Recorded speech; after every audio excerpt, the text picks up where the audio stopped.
you're almost skipping over that pitch. Yeah, no, it's a familiar walk that I used to do when I was there. So after speaking to yourselves, I will go speak to the Carlisle's local press, who I had a very good relationship with in my time here. No, it's going straight to the game. It's first half, I've got to say, defining moment in the first half. Di Cornell's save, excellent. Just before half time, about 5-6 minutes before half time, kid had a shot. I stood right behind it. I'm thinking that's going just inside the post and going in. Kid used everything that he's got the touch that's needed to get it wide. Defining moment, not so much of the game, but of the first half, definitely, I thought. It wasn't a vintage first half, but you come out second half and you made the change. You matched them up 3-5-2, and it made all the difference. Yeah, I think I've got a good understanding, because obviously I've watched the last 4 games that they've got. They can dominate possession of the ball, and they can give you a chasing. They've got good technicians in there. They handle the ball. They lack a little bit of penetration with their passing, but they've got good ball mastery, and they can handle the ball. And you need to have total concentration, total discipline to know when you can get it and when you can't, and when you need to retain your shape. And I thought at times we made some wrong decisions in when to go and get a press, and so again I thought we could help the team. I thought I could help the team by making a change and going man for man, which then said, well, go on in. I'll back us man for man against most teams in this division. Let's talk about the two in midfield, the two youngsters, and we'll start with Scott Pollock, because what a moment for him, of course, scoring his first professional goal, and he took it really well as well. Yeah, I know that John Brady will be jumping up and down.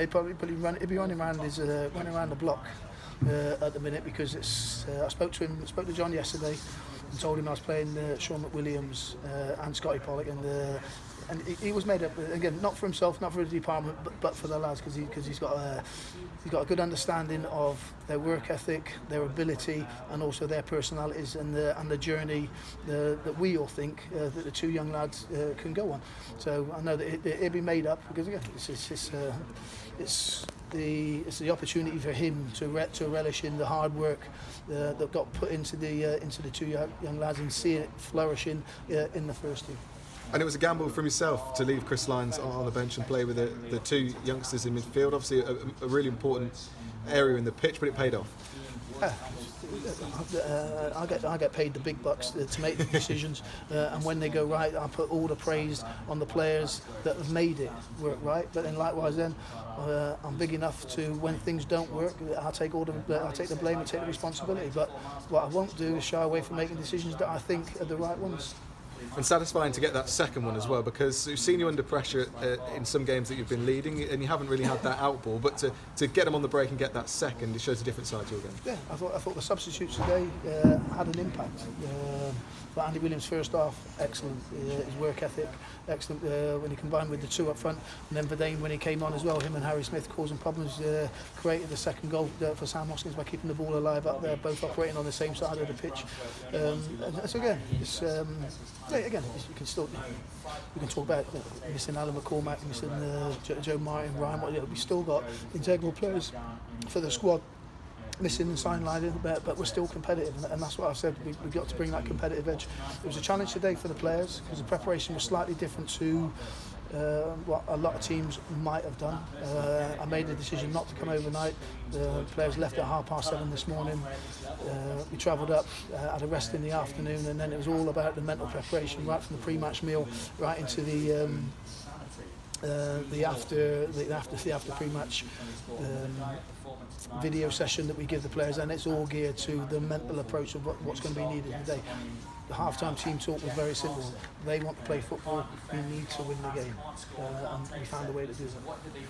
I know you had a great time at this club, and there's no real feeling at all, but how satisfying is it to come here and win?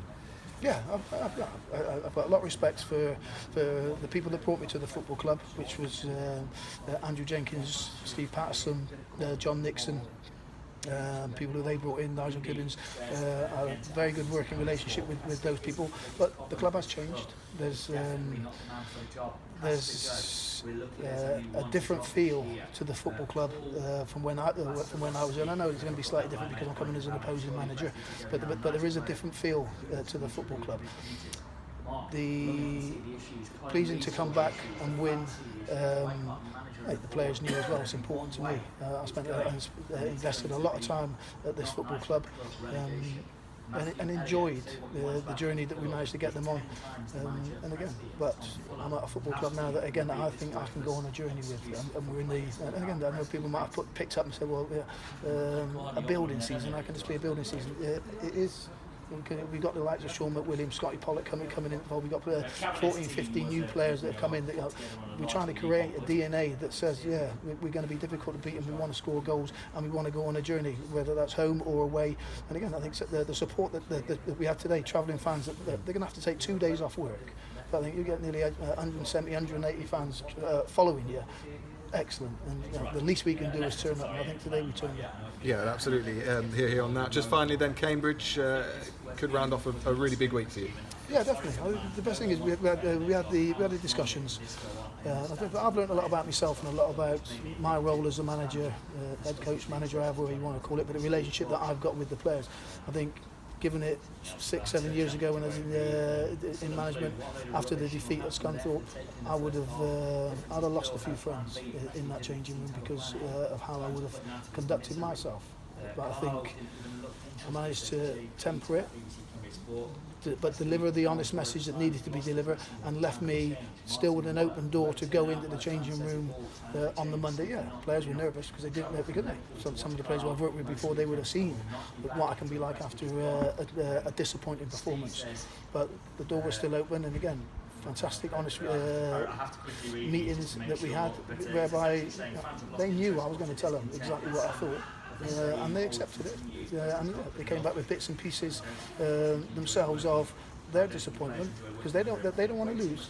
So again, no, it was good, pleasing. Well, Keith, congratulations tonight. Safe journey back as well. And yourselves, and everyone at the travel. Thanks very much. Thank you.